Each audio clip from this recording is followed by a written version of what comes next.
Orang yang paling lama gelisah dalam hidupnya itu orang-orang yang hatinya penuh kedengkian. Dan orang yang paling tenang dalam hidupnya orang yang qanaah. Oke, bismillah. Assalamualaikum warahmatullahi wabarakatuh. Kita lanjutkan lagi belajar kita, ngaji kita. Gaya hidup asketik dalam Islam itu termasuk tadi diawali dari konsep-konsep minimalisme dan lain sebagainya. Catatan saya ada 4 sebenarnya, yang kelima itu buahnya. Jadi yang pertama qanaah, yang kedua zuhud, yang ketiga uzlah, yang keempat riyadhah, dan puncaknya atau buahnya itu dzauq. Ini pakai bahasa Arab semua ya, malam hari ini kita ngaji beneran. Tidak apa-apa ya. Yang pertama qanaah. Qanaah itu mudahnya merasa cukup, ridho dengan apapun situasi yang sekarang aku hadapi. Ini mirip prinsip minimalis kemarin. Orang qanaah itu tidak banyak menuntut. Dia menerima. Saya kerja capek-capek, kok yo UMR-nya cuma sekian tuh yo misalnya. Itu versinya orang yang qanaah, ya sudah, mungkin rezekiku jatahnya sekian. Itu qanaah namanya. Wong yo rezeki itu kan tidak dihitung besarannya misalnya. Kata orang qanaah ya begitu ya. Jangan marah yang kemarin kalian protes-protes UMR. Cuma ini memang gaya hidup qanaah itu begitu. Jadi sudahlah, apapun yang diberikan Allah aku terima. Ini konteksnya hubungan dengan Allah ya. Terus zuhud. Zuhud itu mudahnya nanti kita bahas satu-satu. Jiwa yang tidak lagi terikat, jiwa yang tidak lagi tertarik oleh hal-hal duniawi. Ini orang mentalnya zuhud. Orang ini loh diberi uang banyak tidak mau. Khawatir nanti kalau punya uang banyak malah mikir aneh-aneh, malah tidak karu-karuan. Ini jiwa orang semacam ini namanya orang yang zuhud. Diberi jabatan tinggi loh, beliau lebih milih menolak. Karena khawatir dengan jabatan yang tinggi nanti beliau melakukan hal-hal yang dilarang. Ini namanya orang zuhud. Nanti ada lagi uzlah. Uzlah itu menjauh dari keramaian. Dalam rangka mendidik jiwa agar tidak terlalu cinta dengan dunia. Ini namanya uzlah. Kenapa jiwamu harus dididik? Karena jiwa yang terlalu cinta dengan dunia sulit dikendalikan. Setelah bisa qanaah, zuhud, uzlah, 3 hal ini sebenarnya kondisi jiwa. Nanti baru riyadhah. Riyadhah itu ya tadi melakukan latihan-latihan, melakukan zikir, ibadah yang banyak mendekat pada Allah. Kalau diri kita terbentuk bisa qanaah, bisa zuhud, bisa uzlah, istiqomah dalam riyadhah, insya Allah akan menemukan dzauq. Dzauq itu kita bisa menikmati keimanan. Kita bisa menikmati kedekatan kita dengan Tuhan. Dzauq itu makna literalnya rasa. Kita bisa merasakan indahnya dekat dengan Tuhan, indahnya mencintai dan dicintai Tuhan. Ini tergantung kondisi mental kita tadi, qanaah, zuhud, uzlah, dan istiqomah kita dalam riyadhah. Selama ini kan lebih sering perintah-perintah agama itu jadi beban dalam hidup kita, diakui atau tidak. Kalian kan lagi santai-santai ngobrol, adzan, Allah baru ngobrol sebentar sudah harus sholat lagi. Misalnya itu kan rasanya kayak agama itu beban sekali. Nanti Pak Ustadzmu bilang, Alhamdulillah Ramadan datang, mari kita gembira. Gembira bagaimana 1 bulan tidak makan ya, berat ya. Itu berarti apa? Kalian belum bisa merasakan dzauqnya, rasanya. Nah, untuk bisa merasakan dzauqnya, tirakat. Perlu gaya hidup asketik tadi. Penataan jiwa, penataan mental. Melalui qanaah, zuhud, uzlah, riyadhah. Jadi ini rumusnya.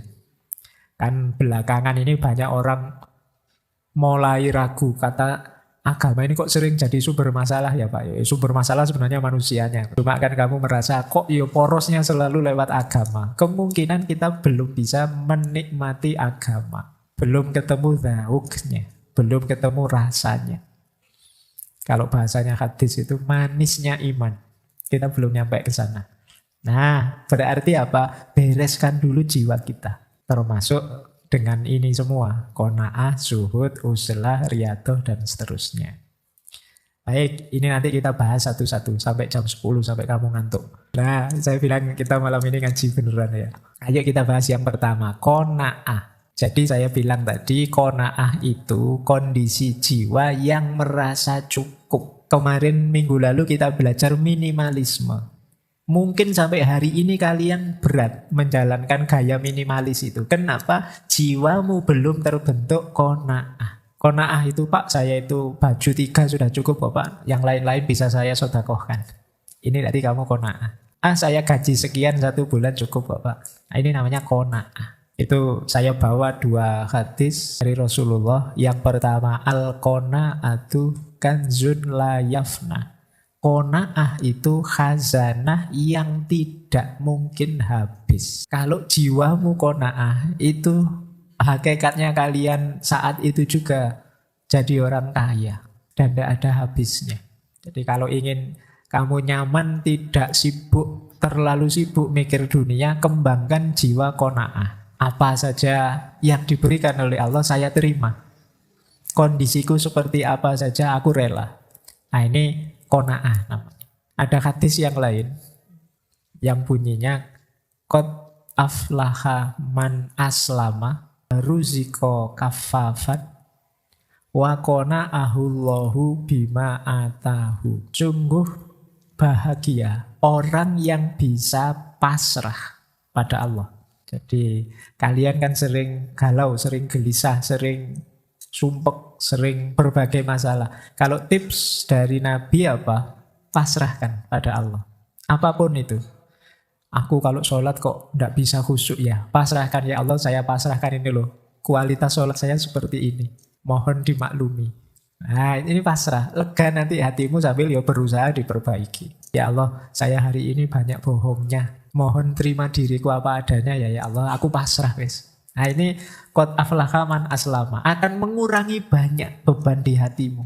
Jadi kegalauan-kegalauanmu mungkin akan lebih ringan kalau kamu mampu aslama, pasrah pada Allah. Ya kayak kemarin waktu kita membahas minimalisme kan seolah-olah kita itu kan semua orang kaya terus mengurang-urangi segalanya. Tapi sebenarnya kan bagi yang tidak punya duit, Pak, saya minimalis gimana wong saya tidak punya apa-apa misalnya.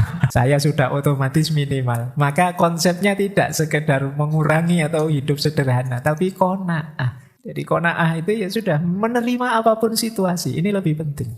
Jadi maka bahagialah orang yang bisa pasrah dan rezekinya itu levelnya cukup. Tidak berlebih dan tidak kurang. Itu harus bahagia orang yang rezekinya cukup. Rezeki cukup itu kan pingin apa saja cukup. Tidak berlebihan. Jadi ya kayak iklannya apa? Salon pas itu loh. Pas butuh ini pas ada. Pas butuh itu pas ada. Atau kayak semboyannya Raden Mas Sosrokartono itu loh. Sugih tanpa bondo. Sugih tanpa bondo itu kalau katanya Raden Mas Sosrokartono kan aku itu kalau butuh apa saja ada. Meskipun hakikatnya aku tidak punya. Kenapa begitu? Karena aku banyak teman. Jadi di antara makna sugih tanpa bondo kalau Raden Mas Sosrokartono itu dia pokoknya hidup itu fokus berbuat baik pada orang lain. Jadi saya terus banyak teman. Kalau saya banyak teman, butuh apa saja kadang-kadang datang sendiri meskipun aku tidak punya. Ini namanya sugih tanpa bondo. Beliau kan buka pengobatan di Bandung itu nolong banyak orang. Prinsipnya kan kantong bolong. Pokoknya aku punya apa saja tak bagi ke orang lain. Akhirnya temennya banyak di mana-mana. Di rumah tidak ada apa-apa, tapi pas butuh apa saja ada. Tiba-tiba kok pengen makan enak, tiba-tiba ada teman datang, yuk makan yuk tak traktir. Ini kamu tergolong orang yang kaya berarti. Butuh apa-apa cukup. Nah itu kalau bahasa hadis ini waruziko kafafat. Diberi rezeki yang cukup. Apapun itu rezeki, mungkin dalam bentuk harta, benda, nilai, mungkin kuliah itu. Nilaimu berapa? Cukup, Pak. Ya kan enggak apa-apa, yang penting lulus kan, nilainya cukup. Daripada yang apa enggak lulus-lulus, saya cukup saja, nang cepet lulus, nang selesai. Oke ya, itu waruziko kafafan. Terus wa qana'ahullahu mimma atahu. Allah menakdir batinmu qanaah terhadap apapun yang diberikan oleh Allah. Jadi Allah membuat kita qanaah, itu sudah cukup sudah. Jadi alternatifnya kan dua, ya Allah penuhi semua kebutuhanku atau buatlah aku merasa cukup dengan apapun pemberianmu. Nah, qanaah itu ya yang kedua ini, ya Allah buatlah aku merasa cukup dengan apapun yang engkau berikan padaku. Rasa cukup ini namanya qanaah. Baik, kita lanjutkan. Nah, ini prosedurnya, ini saya ambil banyak malam hari ini dari Imam Ghazali ya. Prosedur jiwa yang cukup itu diawali dengan ridho, dilanjutkan ikhtiar, usaha, terus sambil berdoa dan sabar istiqomah, dipungkasi dengan tawakal. Tawakal itu pasrah pada Tuhan tadi.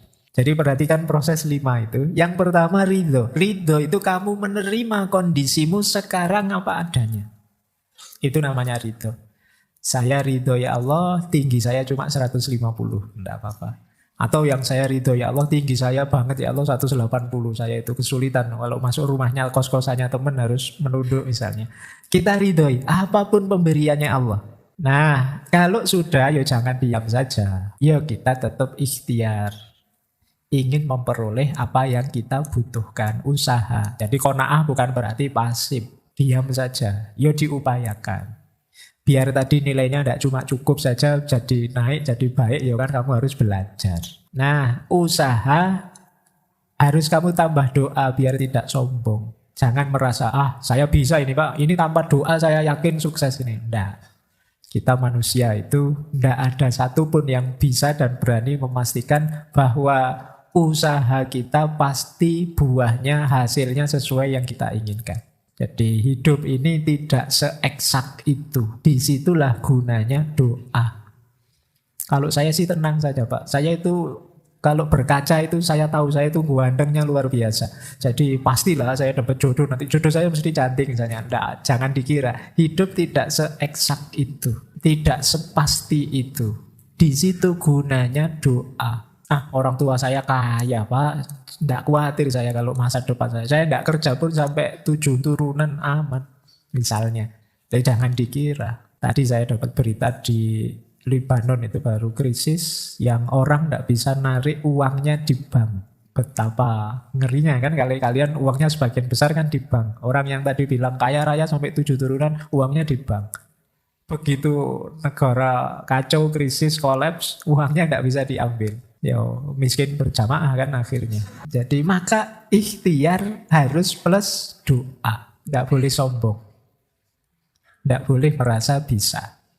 Dan sabar. Saya kasih garis miring istiqomah. Istiqomah itu segala sesuatu yang kita inginkan berbuah itu perlu proses. Yang ini perlu kesabaran kita mengikuti prosesnya. Jadi orang qanaah itu ya tidak hanya diam saja. Ya usaha, ya berdoa. Plus sabar mengikuti step-step prosesnya. Baru kalau sudah semua dilakukan, ikhtiar dijalankan, doa dipanjatkan, kesabaran dilantunkan, setelah itu tawakal. Pasrahkan hasilnya pada Tuhan. Kalau kalian bisa mengikuti siklus ini, hidupmu akan tenang. Itu tadi yang disebut qanaah. Saya sudah belajar Pak. Dan juga saya tahu IQ saya tidak terlalu tinggi kok Pak. Saya terima itu ridho. Kemudian saya tapi tidak menyerah Pak, saya belajar. Itu pun sambil berdoa. Itu pun sudah dalam proses yang panjang saya belajar. Itu baca buku, ngajak diskusi dan lain sebagainya. Nanti hasilnya gimana, IP saya berapa, nilai saya berapa, ya sudah saya tawakal saja. Nah ini hidup yang nyaman. Ini yang tadi rumusnya hidup qanaah. Ini gaya hidup asketik. Gaya hidup menerima apa yang kita miliki, apa yang terjadi dalam hidupku. Saya lanjutkan. Nah, kalau ini manfaatnya. Kenapa sih saya harus qanaah, merasa cukup? Yang pertama, rasamu qanaah itu secara tidak sadar menghadirkan Tuhan. Menghadirkan Allah dalam hidupmu. Jadi qanaah itu kan merasa bahwa ya Allah, aku terima pemberianmu berapapun, seperti apapun. Loh ini kan ada kesadaran ilahiyah dalam hidupmu. Kemarin-kemarin kan kita sering merasa gimana ya caranya saya bisa sadar secara kontinu terus-menerus bahwa hidup ini diawasi Tuhan, hidup ini dekat dengan Tuhan terus. Nah, jiwa yang qanaah itu jiwa yang selalu nyambung dengan Tuhan. Karena ya Allah, aku siap menerima apapun pemberianmu. Jadi memperkuat hadirnya Tuhan dalam hidup kita. Apalagi kemudian ketika kita qanaah, itu yang kedua, memudahkan kita untuk bersyukur. Jadi ketika kita terima kan terus kita syukuri apapun pemberiannya Allah. Tambah mudah bersyukur. Hari ini kan banyak orang yang gaya hidupnya pengeluh, penyambat, suka sambat. Apa saja dikeluhkan karena cara berpikirnya serba negatif. Diajak ngaji ke masjid, wah khawatir saya jangan-jangan nanti ngantuk. Semoga mikirnya selalu bagian tidak enak itu. Jadi diajak apa saja melihat sudut negatifnya. Wong diajak ke kafe aja, wah janganlah di kafe, banyak maksiatnya nanti. Ayah. Nanti diajak ke masjid alasannya ngantuk, diajak ke kafe alasannya maksiat, nanti diajak apa saja alasan, terus pokoknya nyari sisi jeleknya. Kuliah pagi mengeluh, wah kuliah kok pagi-pagi pak, belum bangun. Nanti kuliah siang, pak panas-panas gini pak, suruh mikir. Kuliah sore ya, pak kampusnya mau tutup, pak bapak tidak berhenti-berhenti. Lah terus kapan kuliah yang enak itu? Pagi kamu sambat, siang kamu sambat, sore sambat. Oke ya, berarti kamu kurang qanaah. Ayo qanaah, biar bisa bersyukur. Alhamdulillah pak, kuliahnya pagi. Saya bisa terbantu, bisa bangun pagi. Alhamdulillah pak, jadwalnya siang. Saya tidak harus ke susu-susu. Ini pagi-pagi masih bisa aktivitas macam-macam. Alhamdulillah pak, kuliahnya sore. Tidak terlalu panas, juga tidak pagi-pagi. Santai sambil menikmati sore misalnya. Apa saja bisa kita syukuri, apa saja bisa kita keluhkan. Maka ayo latihan qanaah biar mudah bersyukur. Kayak ini rumus hidup. Orang bahagia itu sebenarnya orang yang bersyukur, itu saja. Bahkan kalau di Al-Quran kan malah kita diiming-imingi la in syakartum la azidannakum. Kalau engkau bersyukur, aku tambah. Ini sebenarnya sangat logis. Kalau kita ngasih orangnya senang terus, terima kasih ya, yang diberi kemarin itu saya menikmati sekali. Itu kan kita pingin memberi lagi, biar dia tambah senang. Tapi kalau kita dikasih tapi diam saja, enggak terima kasih, itu kan kita yang ngasih. Ini senang enggak ya? Jangan-jangan enggak cocok, jangan-jangan enggak suka. Nah, kita mikir kalau mau ngasih lagi kan. Wong dia merengut terus itu, enggak ada senyum-senyumnya, jangan-jangan enggak senang saya beri ini. Ya sudah, enggak tak beri lagi.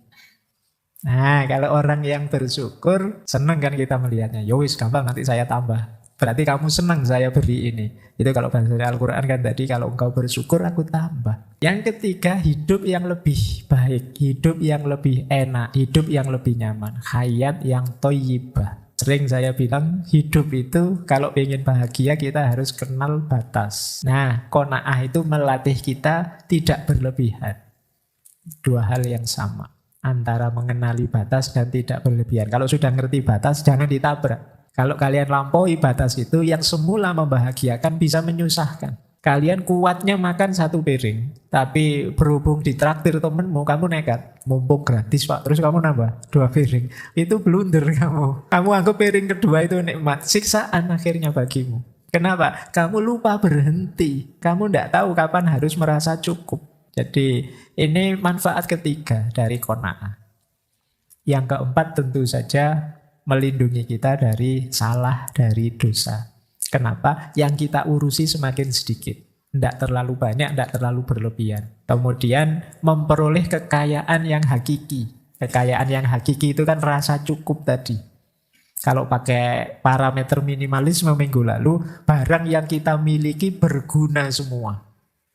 Bukan barang-barang buah keinginan yang kalau sudah beli terus dibuang. Kenapa dibuang? Tidak cocok. Atau kemarin rasanya kayak butuh sekali, tapi begitu dibeli, ternyata tidak kepake. Berarti kekayaan kita tidak hakiki. Ya kayak kalian, kayak kemarin itu loh, kalau sedang terlena oleh flash sale apa oleh apa, itu kan kamu wae diklik.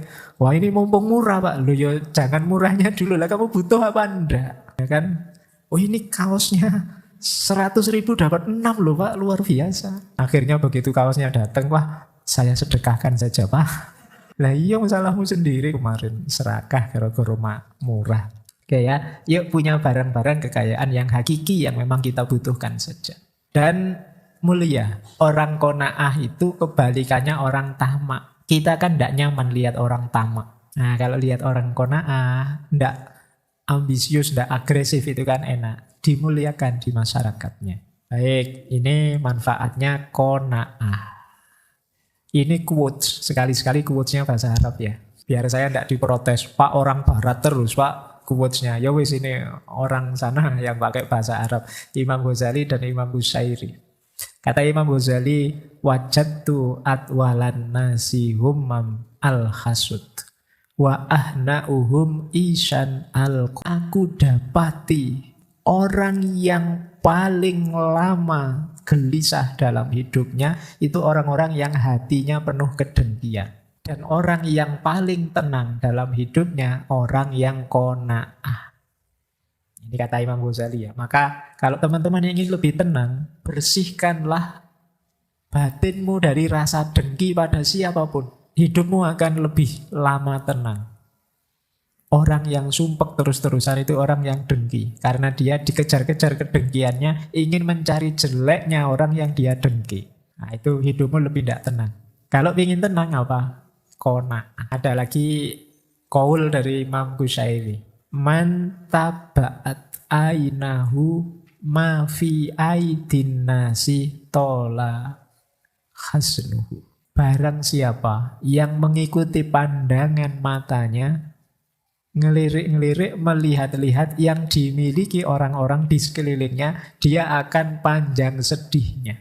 Kita itu kan sering sedih karena lihat, ya Allah, HP ku kok ini HP merek jadul sekali. Temanku mewahnya HP-nya kan, terus kamu sedih. Ya Allah, bajuku itu loh, baju merek apa ini, temanku yuk bajunya kok mahal-mahal gitu ya. Terus kamu sedih. Ya Allah, motorku ini tahun 70-an, temanku motornya tahun 2002. Ya sedih kamu. Kenapa? Salahmu sendiri, lihat kiri kanan. Mengikuti pandangan matamu. Ya Allah, temanku punya gandengan semua. Kok iya, kapan aku ini? Ayo, salahmu sendiri, tolak-tolak kiri kanan. Mbok ya sudah, kamu setia dengan HP-mu saja, tidak usah lihat kemana-mana. Jadi ini hubungan dengan qanaah tadi. Kita biasanya sering tergoda karena lihat kiri kanan. Temanmu punya macam-macam, bisa macam-macam. Akhirnya kamu sakit, kamu sedih. Baik, kita lanjutkan. Sekarang yang kedua, zuhud. Jadi zuhud ini gaya hidup yang meninggalkan segala sesuatu dan sibuk dengan Allah saja. Itu definisi dari para ulama ya, saya kumpulkan jadi satu. Ini juga gaya asketik kalau dalam Islam. Ada definisi zuhud itu membatasi keinginan atau angan-angan. Zuhud itu, kata Syekh Junaid al-Baghdadi, menganggap kecil dunia dan menghapus pengaruhnya di hati. Atau ada yang bilang zuhud itu tidak merasa putus asa kalau ada harta benda dunia lepas dari genggaman dan tidak merasa terlalu senang ketika ada hal-hal duniawi yang datang. Atau zuhud itu terbebasnya hati dari ketergantungan pada selain Allah. Ini dari Ibnu Ajibah yang nulis syarahnya Hikam. Intinya zuhud itu hati kita yang sudah tidak lagi terpesona oleh dunia dan fokus pada Tuhan saja, pada Allah saja. Tidak lagi terpesona, tidak lagi jatuh cinta, bukan berarti tidak punya dunia, tidak bekerja, tidak punya apa-apa, enggak. Tapi kita tidak cinta dengan itu semua, tidak terikat dengan itu semua. Fokus cinta kita hanya pada Tuhan saja. Ini namanya jiwa yang zuhud. Orangnya namanya zahid. Jadi, saya ndak iri kok kalau hanya HP terbaru. Saya ndak iri juga kalau hanya kendaraan paling mutakhir. Saya juga ndak terlalu iri kalau cuma pasangan hidup. Fokus saya ridhonya Tuhan saja. Asal Tuhan ridho padaku, semuanya kecil. Nah, ini bisa kamu alasan nanti kalau dikritik. Kamu kok jomblo? Itu tidak menggelisahkanku. Asal Tuhan ridho, aku rela pokoknya. Tapi ini beneran, orang zahid itu sibuknya hanya tentang Allah saja. Nah, ini gaya hidup asketik namanya zuhud. Ini ciri-cirinya. Saya tidak yakin kalian bisa membaca itu. Kecil-kecil tulisannya ya. Saya baca langsung saja karena waktunya. Zuhud itu menganggap bahwa kesenangan dunia hanya sementara. Akhirat lebih baik dan lebih kekal. Apa dunia dibuang? Tidak. Dunia adalah tempat untuk menyiapkan hidup bahagia di akhirat. Jadikan dunia kendaraan untuk menuju akhirat. Orang zuhud itu mengeluarkan cinta dunia, memasukkan cinta pada Allah. Orang zuhud itu melepaskan diri dari ketergantungan pada makhluk. Tergantung ya pada Tuhan saja. Orang zuhud itu menganggap bahwa bahagia itu bukan materi, tapi spiritualitas. Bahagia itu bukan harta, tapi rasa cukup, rasa puas. Orang zuhud menganggap bahwa harta dan jabatan itu amanah untuk kemanfaatan diri dan kemanfaatan orang banyak. Orang zuhud itu hemat, sederhana, menghindari kemewahan yang bisa menggoda. Orang zuhud itu menjaga anggota tubuh dari segala yang menjauhkan diri dari Allah. Jadi ini gaya hidup orang zuhud. Ini saya baca cepat, nanti mungkin teman-teman kalau di kamar dicentangi satu-satu ya. Ini saya sudah, kalau belum disilang. Nah, saya tidak tahu nanti skornya berapa level zuhudmu. Jangan-jangan terus ketemunya silang semua. Saya kok silang semua, Pak? Kalau silang semua, ya kamu urut satu-satu. Kamu mau latihan yang mana dulu? Tadi kan memang ini dalam rangka riyadhah, latihan. Melatih jiwamu agar tidak cinta dunia, agar sibuk dengan Tuhan saja. Ini gaya hidup asketik. Baik. Nah ini menarik, ada teori tentang prosesnya. Untuk jadi orang yang zuhud, ada tahapannya. Jadi pertama tentu saja yang paling dasar, tinggalkan yang haram. Saya zuhud loh Pak, saya cinta Allah saja. Lah kok masih banyak melakukan yang dosa-dosa yang haram-haram. Itu kan beda Pak, ini kan cinta loh Pak. Ayo enggak, itu berarti belum. Jadi yang paling dasar meninggalkan yang dosa-dosa yang haram. Naik satu level, meninggalkan yang meragukan. Sudahlah saya ragu-ragu ini, baik apa buruk ya ini, saya tinggal saja. Ini sulit. Orang itu biasanya disetir oleh untung rugi atau suka dan tidak suka. Sehingga keputusan selalu didasarkan pada itu. Ya sudah kadung senang mau gimana lagi? Atau terlanjur suka mau gimana lagi? Nah, padahal level 2 setelah kita bebas dari yang haram, bahkan kalau bisa ya kita membebaskan diri dari yang tidak jelas. Kalau masih kuat, naik satu level. Membebaskan diri dari yang boleh, yang halal. Tapi halal sih, tapi berlebihan. Makan itu halal, tapi berlebihan jelek. Makan saya tidak makan berlebihan. Saya tinggal itu. Atau aktivitas yang sia-sia. Kayak tadi, 3 jam hanya untuk nonton TikTok misalnya. Itu kan eman-eman. Boleh wong yo HP-mu sendiri, kuota-kuotamu sendiri, yo tidak ada yang larang. Tapi kan yo kemanfaatannya kecil. Maka saya hindari yang begitu. Itu yang halal tapi sia-sia kamu tinggalkan. Atau halal sih, ya tidak sia-sia, ya tidak berlebihan, tapi membuat kita terlena. Akhirnya jauh dari Allah. Gara-gara keterlenaan itu. Nah ini ditinggalkan juga. Nah ini tahapan-tahapannya ya, kalian latihan lah. Pak saya yang haram saja masih berat ya Pak. Iya pelan-pelan tidak apa-apa. Apalagi yang subhat, apalagi yang halal.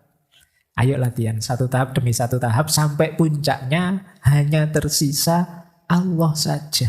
Jadi kalau sudah bisa ninggal yang haram, ninggal yang subhat, atau halal sih tapi tidak ada gunanya, sia-sia, berlebihan malah membuat jauh dari Allah, puncaknya adalah nanti yang tersisa tinggal Allah saja. Baik, ya ini diingat-ingat jadi rumus. Semakin kalian naik level, naik kelas, semakin alhamdulillah. Inilah gaya hidup zuhud. Nah, ini quotes lagi. Kalau ini dari Imam Ghazali. Saya baca Indonesianya saja ya, biar kalian tidak lama-lama roomingnya. Kata Imam Ghazali, zuhud itu tidak sama dengan meninggalkan harta. Ketahuilah, banyak orang mengira orang yang meninggalkan harta duniawi itu orang zuhud. Padahal tidak mesti demikian. Kenapa? Meninggalkan harta dan berpenampilan buruk itu mudah saja, ringan saja. Bagi mereka yang berambisi dipuji sebagai zahid. Nah, hari ini kan banyak orang belum zuhud, tapi sudah acting zuhud. Jadi, kalau saya dunia itu anti sudah. Pak Dunia tidak punya duit. Ini kan acting saja. Batinnya sebenarnya rindu, ingin punya banyak uang, tapi gayanya biar kelihatan seperti zahid, terus dia merendah-rendahkan uang. Padahal dia butuh uang. Apa uang itu? Apa dunia itu? Nanti setelah itu diberi sangu besar, alhamdulillah. Jadi yuk, hakikatnya bukan itu. Monggo saja kalau punya harta. Banyak sufi juga kaya. Tapi batinnya tidak terikat oleh dunia yang dia miliki. Seandainya kekayaan itu saat itu juga habis hilang, dia tidak akan sedih. Ini namanya batin yang tidak terikat oleh dunia. Kadang-kadang unik. Ada hukum timbal balik. Yang kita hindari-hindari justru datang. Yang kita kejar-kejar justru lari. Ini salah satu rumus dalam hidup itu kan. Banyak paradok-paradok. Nah, banyak ulama itu yang jiwanya sangat zuhud. Tapi kaya. Entah dari mana hartanya datang. Meskipun beliau-beliau tidak menginginkan itu dan tidak melekat di situ. Jadi punya harta atau tidak punya harta belum jadi ukuran jiwa seseorang sudah zuhud. Jadi zuhud itu berarti kondisi jiwa kita yang tidak cinta, tidak terikat oleh dunia. Zuhud itu hati yang bersih dari duniawi. Imam Ghazali di yang bawah itu mencontohkan Nabi Sulaiman itu pemilik kerajaan yang luar biasa, punya kekuasaan yang luar biasa, tapi beliau ini termasuk orang yang zuhud. Jadi tidak kecewa, tidak sedih seandainya kehilangan harta atau kehilangan kekuasaannya. Alah wong dunia saja kok. Nah itu mentalnya orang zuhud. Waduh, saya habis ketipu ini berapa puluh juta. Dunia saja kok. Tidak harus disedihkan sampai segitunya. Ini berarti jiwamu sudah jiwa zuhud. Jadi yang membuatmu sedih hanya Allah saja. Kalau kamu merasa, waduh aku kok merasa melakukan dosa seperti ini ya, nanti jangan-jangan Allah murka. Kamu galau di sini. Tapi tidak galau kalau uangmu hilang, atau kalau gajimu turun, atau kalau kiriman orang tuamu tidak datang-datang. Tidak apa-apa. Jiwamu berarti jiwa zuhud. Oke ya, jadi ini gaya hidup asketik. Namanya zuhud.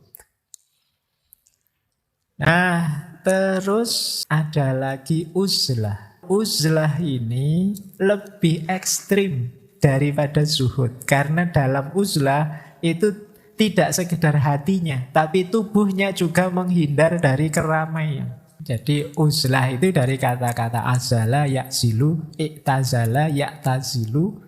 Ini artinya apa? Mengasingkan diri dari dunia ramai. Dalam rangka apa? Melatih batin biar bisa zuhud. Kan kadang-kadang kita harus latihan dulu. Tadi namanya riyadhah. Wah Pak, kalau saya masih di circle saya yang sekarang, sulit saya menumbuhkan jiwa zuhud.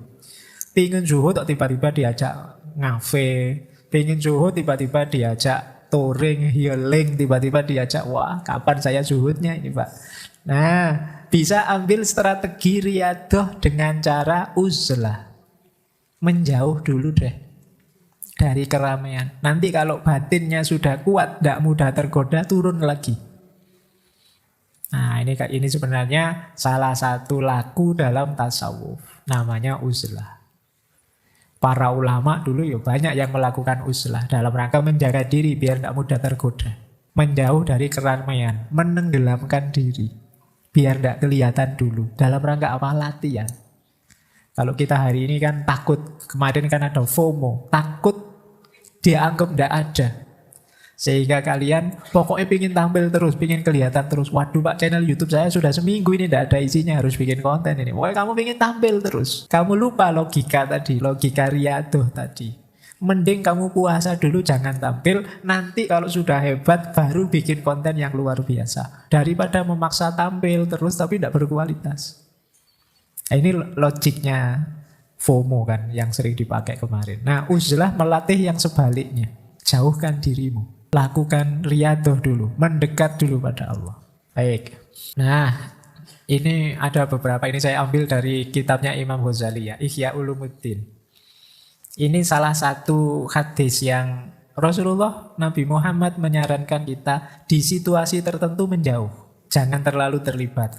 Kata beliau begini, bersabda beliau, apabila engkau menyaksikan manusia pada ingkar janji dan amanah yang dipercayakan pada mereka, kemudian mereka menjadi begini. Jadi begini itu beliau memasukkan jemari yang satu ke jemari yang lain. Maksudnya apa? Mereka ini sibuk bertengkar dan berkonflik. Jadi kalau sekelilingmu sudah tidak karu-karuan, isinya orang gegeran, orang konflik saja.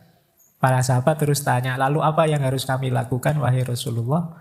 Tetaplah kalian berada di rumah kalian, jaga lidahmu baik-baik. Yo, saya tambah ya sekarang, jaga jempolmu baik-baik. Nah, ambil apa yang kalian ketahui, tinggalkan apa yang kalian tidak ketahui.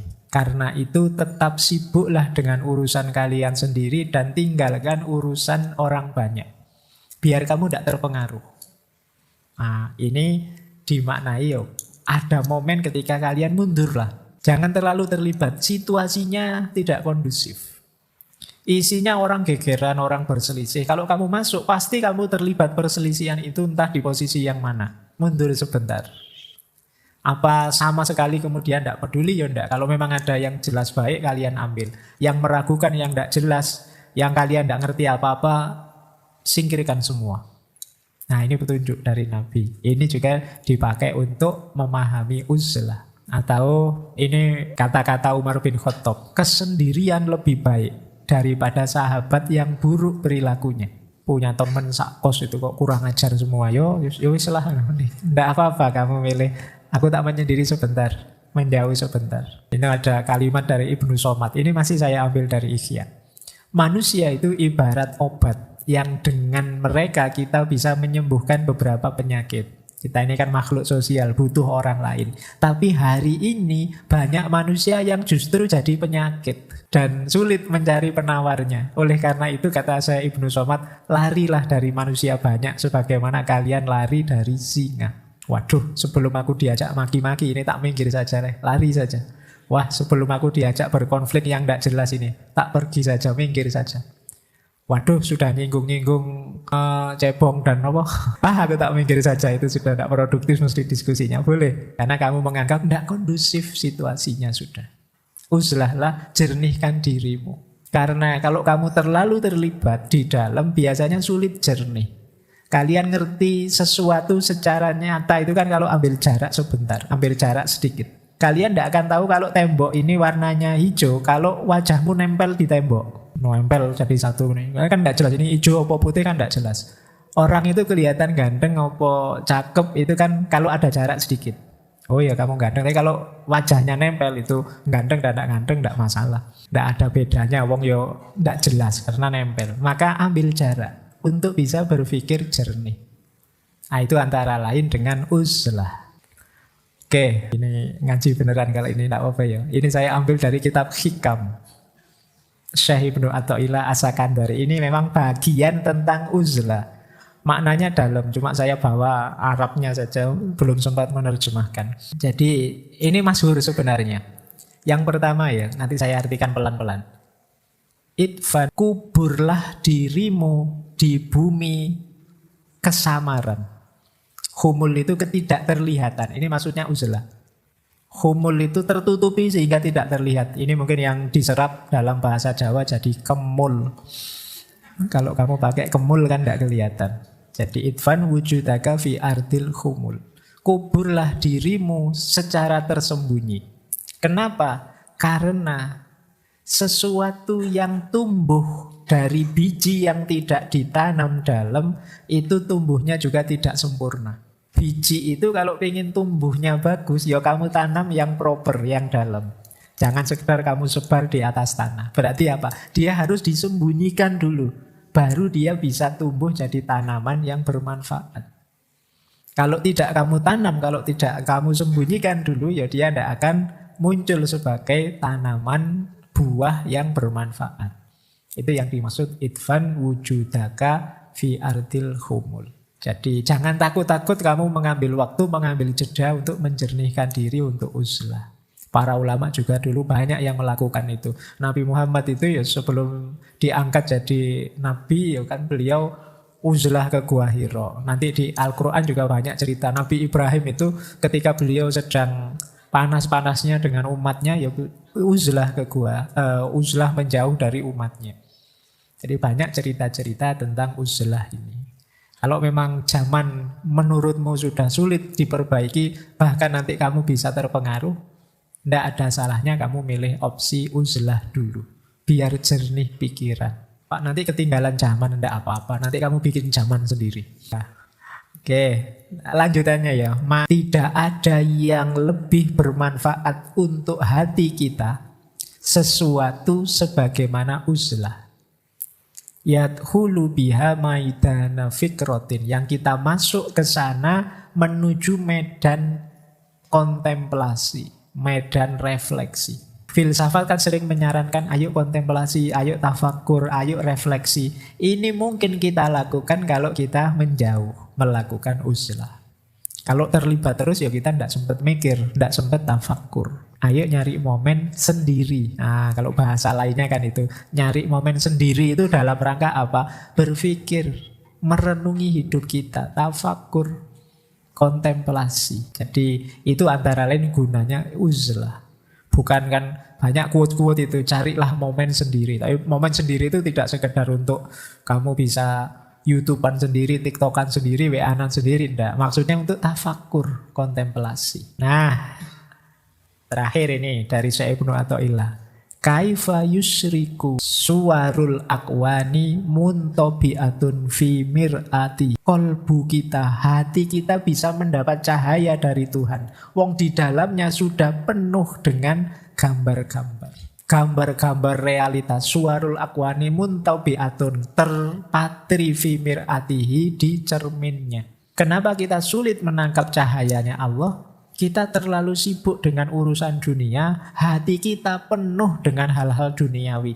Tempat untuk Allah hadir dengan cahayanya tidak ada. Disitulah saatnya kita harus mengambil jarak, mundur sebentar, memberi space agar cahaya bisa masuk. Mungkin batin kita terlalu penuh dengan gambar-gambar. Kalau istilahnya Syekh Ibnu Athaillah gambar-gambar. Kalau teman-teman mungkin tidak hanya gambar ya, ada videonya segala. Isinya macam-macam. Jadi cahayanya Allah tidak bisa masuk. Am kaifa yarhalu ilallah wa huwa mukabbalun bisyahwatihi. Bagaimana engkau bisa berjalan kepada Allah kalau engkau terbelenggu oleh syahwatmu?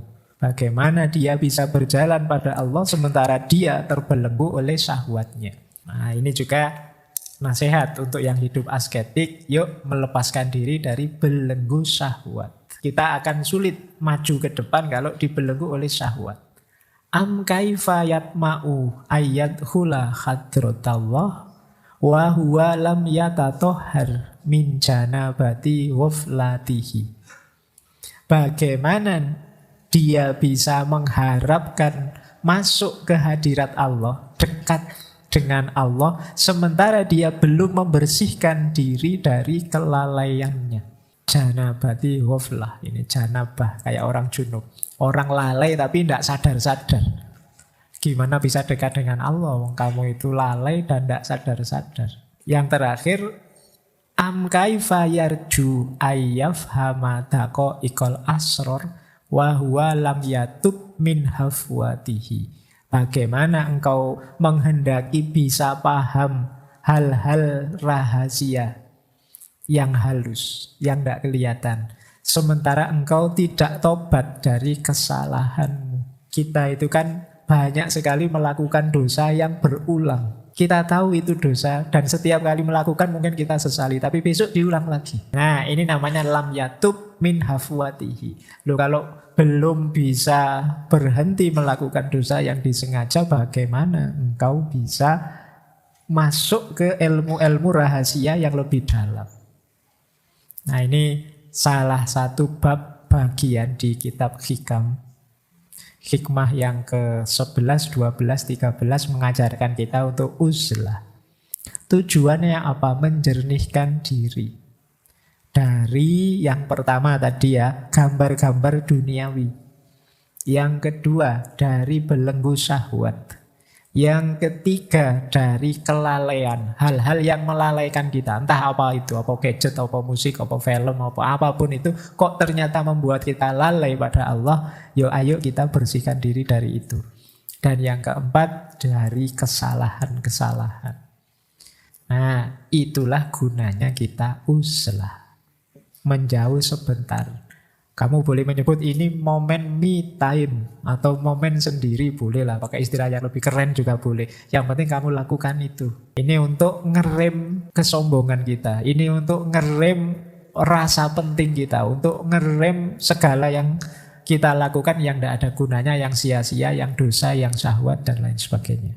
Inilah gaya hidup asketik yang namanya uzlah. Nah, ya meskipun begitu, di kalangan ulama ada beda pendapat. Kelompok tertentu mungkin jangan uzlah. Nanti dosenmu uzlah semua, kampusnya libur, ya kan? Paling enggak nyari momen gantian. Atau mungkin ada hari libur tertentu yang panjang. Wah, ini mumpung libur panjang, saya tak ngambil momen untuk uzlah. Enggak terus-terusan. Nanti itu ada beda antara ulama sufi dengan beberapa ulama fikih. Ada yang bilang lebih utama uzlah, ada yang bilang enggak, lebih utama hidup bermasyarakat, memberi manfaat masyarakat. Kata Imam Ghazali, tergantung situasinya, tergantung orang-orang sekeliling kita. Kita yang bisa menentukan. Iya Pak, saya mau uzlah, tapi ini dulu Pak, ini waktunya ujian akhir. Nanti kalau saya tinggal uzlah nggak lulus-lulus saya. Uzlah tidak tenang saya.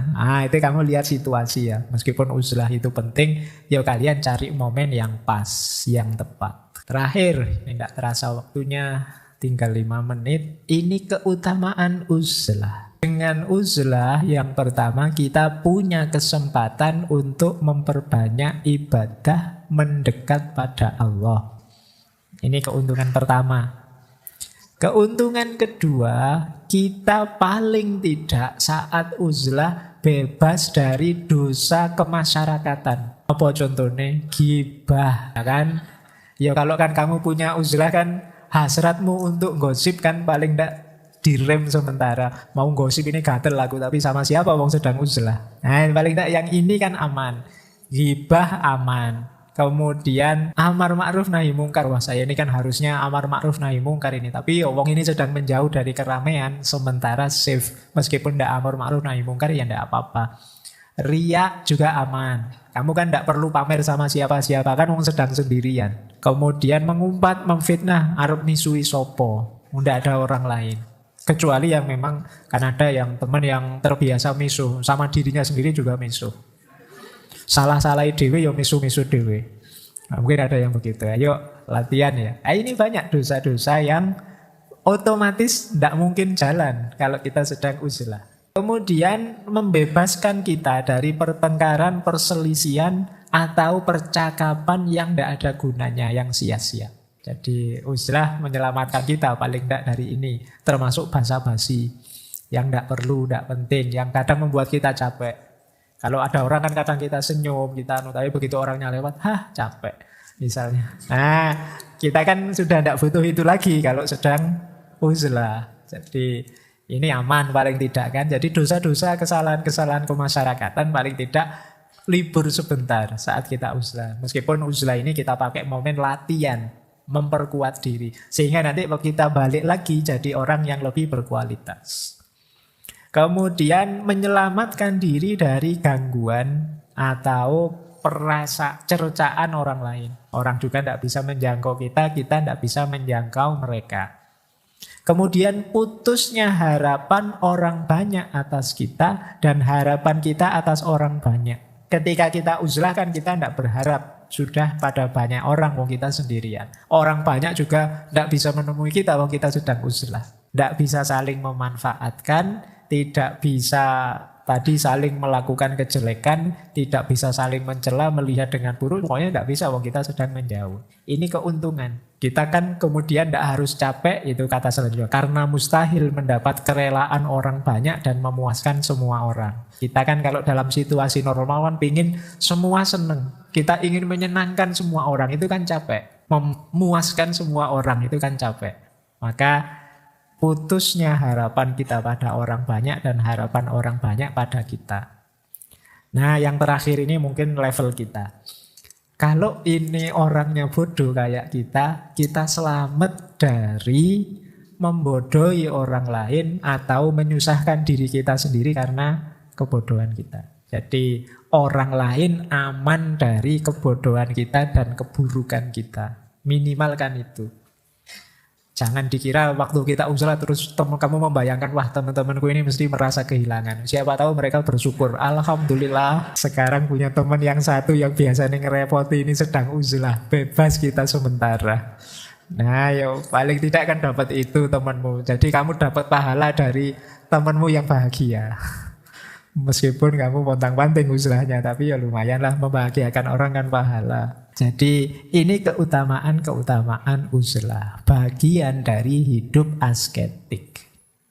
Kalau uzlah masih belum kuat, nanti bisa lanjut kholwat. Kholwat ini lebih nyepi, biasanya kamu malah nyari tempat khusus, kamar sempit yang lebih sempit dari biasanya untuk benar-benar mendidik diri. Atau mungkin kalian milih riadoh yang lain yang lebih cocok untuk kalian. Paling tidak manfaatnya uzlah ini kalian bisa merenungi diri. Kan ini bagian dari keutamaannya orang hidup itu kan memahami diri, merenungi diri, mengenali diri dan mengenali batas hidup kita. Sehingga kita hidup di tataran guna. Baik guna untuk diri kita maupun guna untuk masyarakat sekeliling kita. Tidak di tataran kesia-siaan. Jadi ngobrol yang sia-sia, beli barang yang sia-sia, teman yang sia-sia, itu perlu dievaluasi semua. Sering minggu lalu kan kita bilang, ya di antara yang harus dibersihkan itu ya tidak hanya harta, mungkin pikiran, mungkin juga pertemanan, mungkin juga apa saja ya. Kalau memang tidak penting ya saatnya bersih-bersih. Wah teman yang ini toksik banget ya, ngerusak terus atau ya saatnya bersih-bersih. Wah pikiranku itu loh kok mengarahnya ke yang gitu-gitu terusnya. Ya saatnya bersih-bersih pikiran. Itu gunanya uzlah, menjauh sebentar. Ya terserah kalian momennya. Mungkin Pak, saya mungkin bisanya uzlah itu ya cuma akhir pekan Pak. Ya monggo saja. Oh saya bisanya setahun sekali Pak kalau pas libur panjang. Monggo saja. Saya bisanya sih sebentar-sebentar Pak kalau akhir malam saja. Monggo saja. Ambil momen sesuai yang kamu mampu. Jadi yang lebih penting kan aktivitas riadohnya dalam uzlah itu. Diharapkan nanti setelah uzlah kalian kembali lagi hidup ke tengah masyarakat dengan normal. Tapi sekarang kalian sudah powerful, sudah kuat. Tidak tergoda lagi. Jiwamu sudah jiwa seorang zahid. Yang tidak tergoda oleh dunia, fokus pada Allah saja. Baik. Saya kira itu ya malam hari ini tentang gaya hidup asketik. Malam hari ini kita banyak fokus pada gaya hidup asketik dalam Islam sebagai ilustrasinya. Saya akhiri sekian untuk malam hari ini. Yang lebihnya mohon maaf. Wallahul muwaffiq. Wallahu a'lam bissawab. Wassalamualaikum warahmatullahi wabarakatuh.